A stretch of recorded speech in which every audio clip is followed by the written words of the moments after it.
Nous sommes une organisation de la société civile qui essaie de contribuer au renforcement de la démocratie. Parce que, vous savez, le Sénégal, à chaque approche des élections, il y a effectivement des difficultés, beaucoup de problèmes. Et la société civile, les populations se battent pour qu'il y ait en tout cas qu'il y ait un processus électoral qui permet d'avoir des élections libres et transparentes.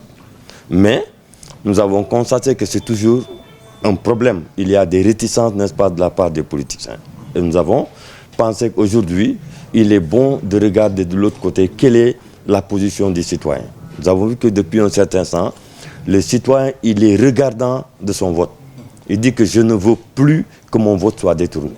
Et je pense que nous avons, en tant qu'organisation, étant à l'écoute, n'est-ce pas, des signaux que lancent les populations, nous avons pensé que ce serait bon d'organiser, n'est-ce pas, cet atelier qui entre dans le cadre du renforcement de la démocratie. Comment éviter les détournements, n'est-ce pas, du vote citoyen.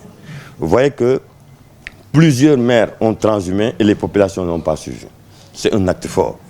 Mais aussi, nous sommes préoccupés aussi par le fait que les populations, lors des élections législatives, il y avait un engouement très fort, mais qui ne rime pas avec le taux de participation. Qu'est-ce qui s'est passé? Donc, c'est toutes ces questions-là pour nous qu'il est important, avec l'ensemble des acteurs de la société civile, d'essayer d'étudier un peu et de valoriser cette nouvelle attitude, n'est-ce pas, du citoyen. Les citoyens, il dit que je suis dans le jeu et je veux participer pleinement à ma manière. J'ai ma carte et je vote et je ne voudrais plus que ma voix soit détournée vers, en tout cas, une coalition à laquelle vraiment je ne suis pas, en tout cas, d'accord sur le programme. Et c'est ça qui a fait que nous avons organisé pour voir un peu comment, du côté, n'est-ce pas, du cadre juridique du système électoral, quels sont les points de vulnérabilité. C'est sur ces points-là qu'en général, il y a des comportements des acteurs aussi qui s'engouffrent, effectivement, pour détourner le vote. Parce qu'il est clair que dans le code, il n'existe nulle part que lorsqu'un maire est transhume, il perd son mandat. Il n'y a pas. Donc, c'est un point de vulnérabilité, un espace, n'est-ce pas, qui permet effectivement aux maires d'aller là où ils veulent, bien que les populations ne répondent pas. Mais nous avons dit, ça c'est une proposition.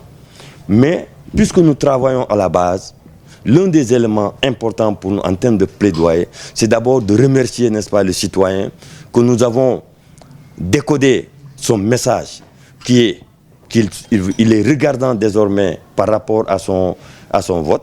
Et nous avons dit qu'il faut organiser après de grandes campagnes pour non seulement que le citoyen soit conscient que l'acte qu'il est en train de poser est un acte aussi qui contribue à renforcer la démocratie. Parce qu'on dit la démocratie, c'est pour le peuple, par le peuple.